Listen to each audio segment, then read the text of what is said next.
Hello and welcome back to my channel. So I'm here to tell you my personal and owner experience of this 2014 Mercedes-Benz ML 350 Blue Tech. So I own this car now for over 12 months, what expenses are and what you should be aware of and things that I come across. I'll show you what doesn't work anymore on this car. And as you can see, electric tilt, yeah, you can bring it in and out, but you can't take it up and down anymore, yeah. So that's quite a bad point, I think. And what a few people on the Mercedes forum have said is that they have taken this bottom bit apart, which I'm not sure, should I do it myself just in case I mess something up and damage the plastics, or should I take it to the Mercedes dealer and sort it out like that. So apparently there's a little plastic clip that doesn't let it go up and down anymore, yeah. So that's one of the things that have failed. These tires are still the same as when I purchased the car.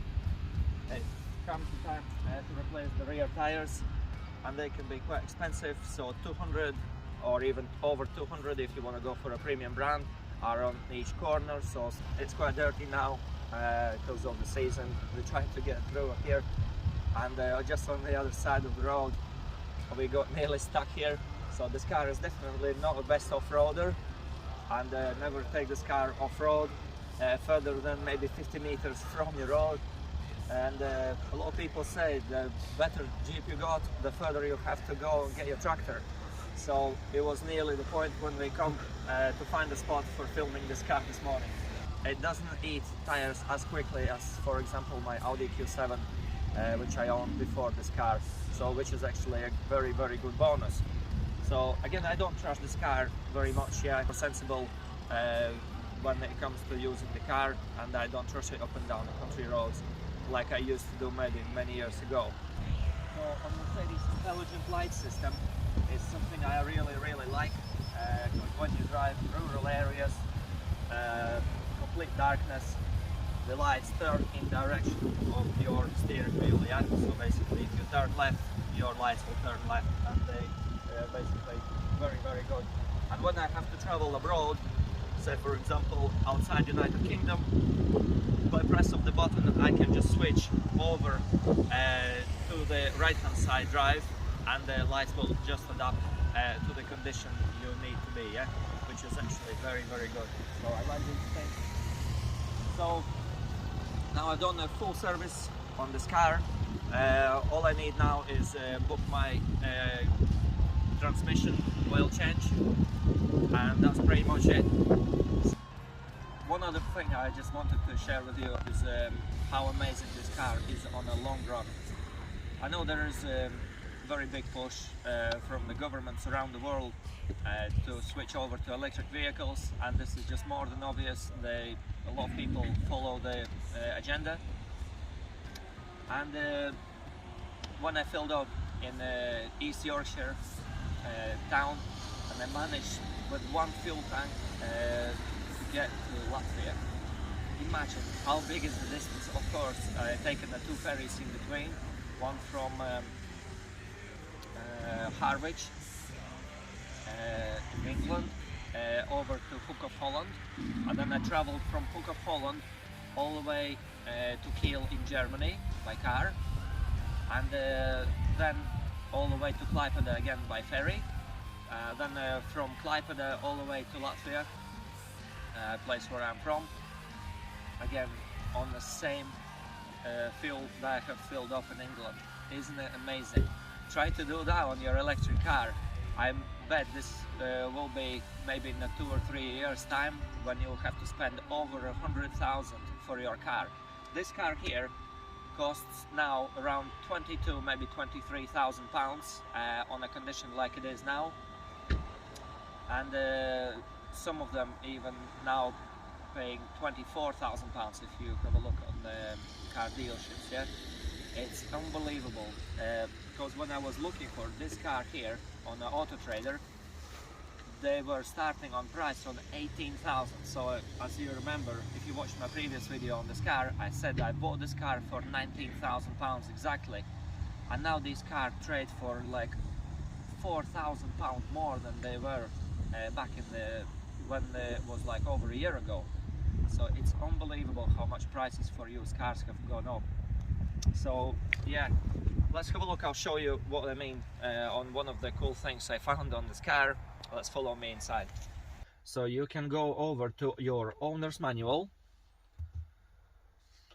What I said on my previous videos that I do like when you have a book.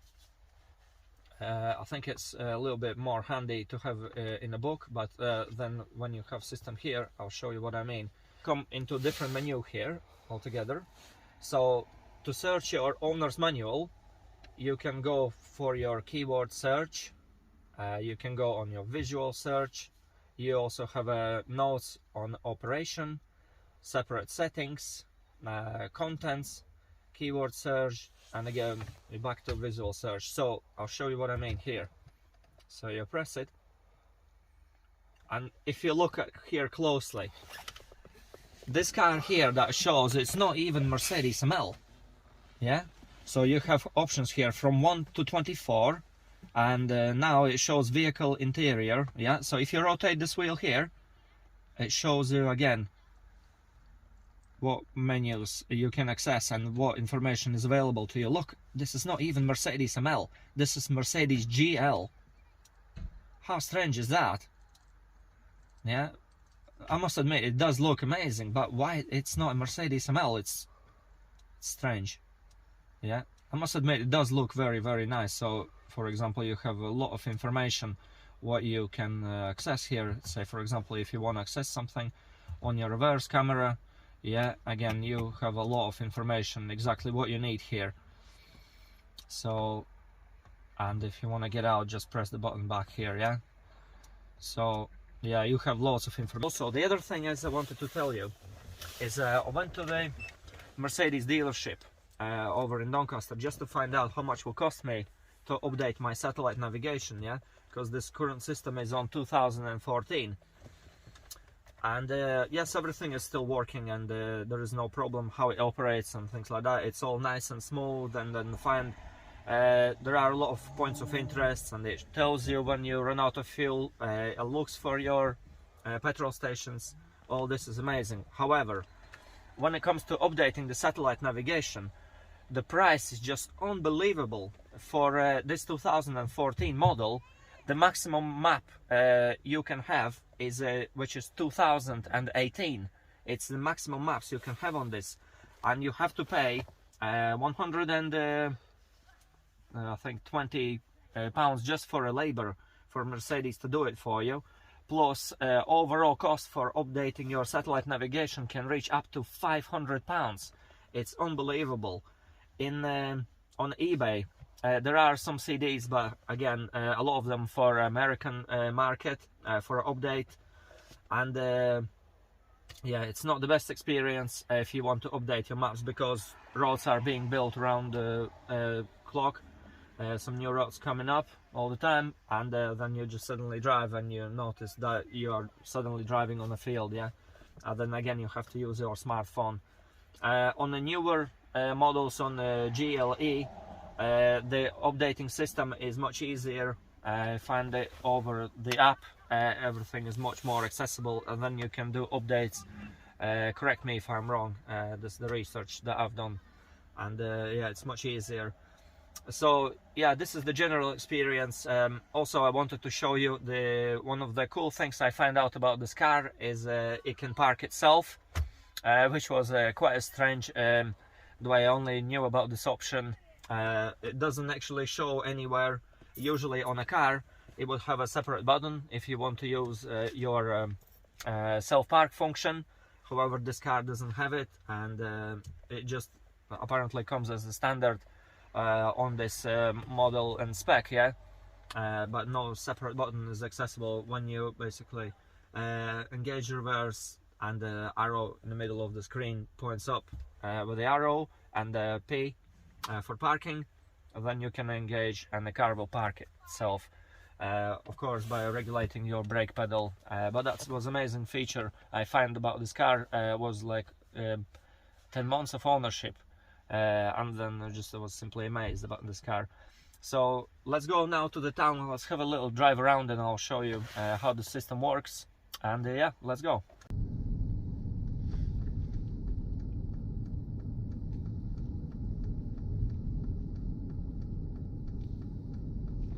Okay, so arrow comes up.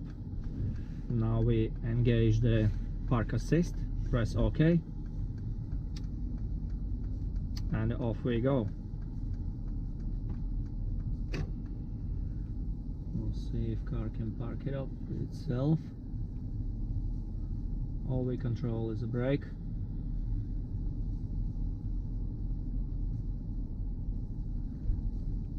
Yep, that's it, and park assist switched off, and we apply the brake. So before I forget, I wanted to show you a cool feature I find in this car as well. One of the Mercedes owners have shown me that by pressing this button here for recirculation, you can close your windows and the sunroof as well, so hopefully everything will be just as I said. Let's try it. Okay.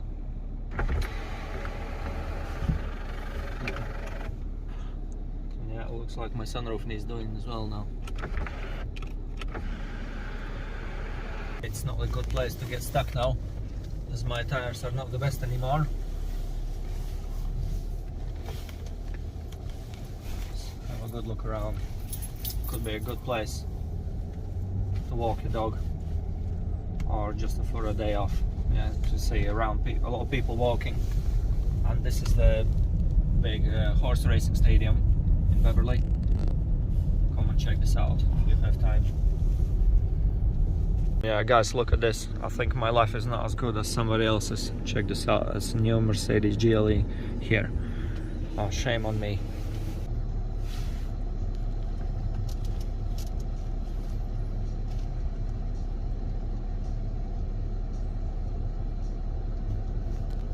Можешь делать.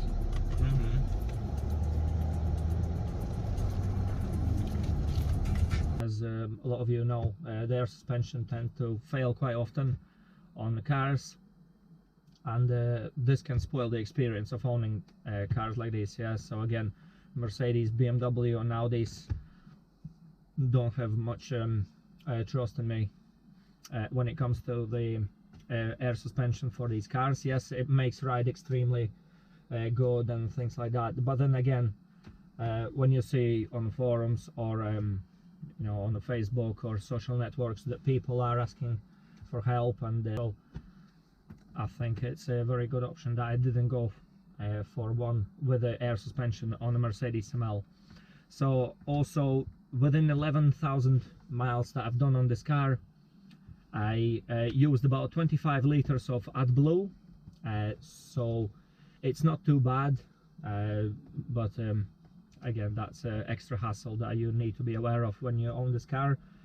And also, yeah, for windscreen wipers, I changed one pair of them. No, actually this is the two pairs I changed on the front windscreen wipers within a year ownership, so just over 11,000 miles. The first ones I got was really cheap ones from Halfords, I think, and they tend to hit the bottom of the plastic, and when you are driving in a heavy rain, they make a lot of scraping noise, and it just makes ride very unpleasant. So I went out for the Bosch ones, and they were actually quite hard to find, so ringing around and just asking if they have got any in stock before I actually get there. And yes, actually most of them, apart from one place, didn't have them in stock, and they had to order them online, which I think it's quite unpleasant experience, that actually you have to wait and order these things online. Don't take much space in the shops to actually keep them in stock, so I don't see why they don't store enough of them. Yeah, for a Bosch ones, this is the ones I will recommend. Also fuel consumption, so I would say, to be very honest, about 12 to 13 liters of diesel is used in the city on this 3-liter diesel. and about 8 to 9 on a motorway. Again, if you are taking it very careful, and like I was traveling to Eastern Europe with this car, I got stuck behind the lorry, and I think that went even under 8 liters per 100 kilometers or 60 miles, yeah. And I managed to do over 700 miles on one tank, which is unbelievable. I find it very, very good. So yes, what else I wanted to tell you? Yes, be aware, these cars are already starting to rust on arcs on the back. Not very badly just yet, but Mercedes tend to rust quite badly, as you all know, I think. But yes, overall quite happy, to be honest, with this car. Got used to the technology, and it's quite easy to pair up with the mobile phone, or buttons are nice and easily laid out here. Again, you have a paddle shifts if you want to have a little bit sporty ride. Yes, it doesn't have a sports mode specifically for this car, or I don't think any of these MLs or GLEs have a specific sport mode, apart from maybe AMGs, like a G63, GLE 63 AMG. But yes, overall happy with this. What I wish I had in this car is a better sound system. Yeah, I miss the good sound system in the car. Something like Harman Kardon that this car comes equipped would be a very much preferred option. And also mode lighting.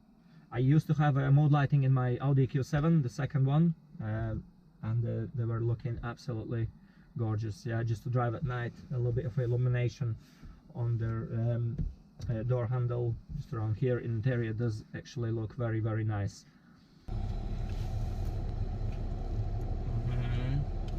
So one of the other things I do like about this car is it does take DVDs, and when you are in traffic, yeah, now it's going to switch off because it's not supposed to distract you.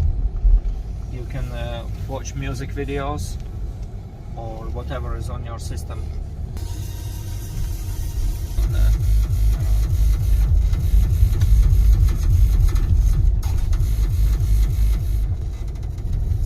Well, thank you very much, guys, for watching this video. I hope you find something useful of what I just said. And yes, if you have somewhere around 20,000 plus lying around, I think this car is well worth considering. Plenty of room, have plenty of power. If you are going on motorway, I have absolutely plenty of mid-range torque. It's fast, and I think for most of your daily needs it's faster than you need. Again, a lot of people maybe consider a stage 1 remap on it. I'm still thinking about that. Still haven't made my mind up about this. And have a great new year. Look after yourself, and thank you for watching, and I'll see you next time.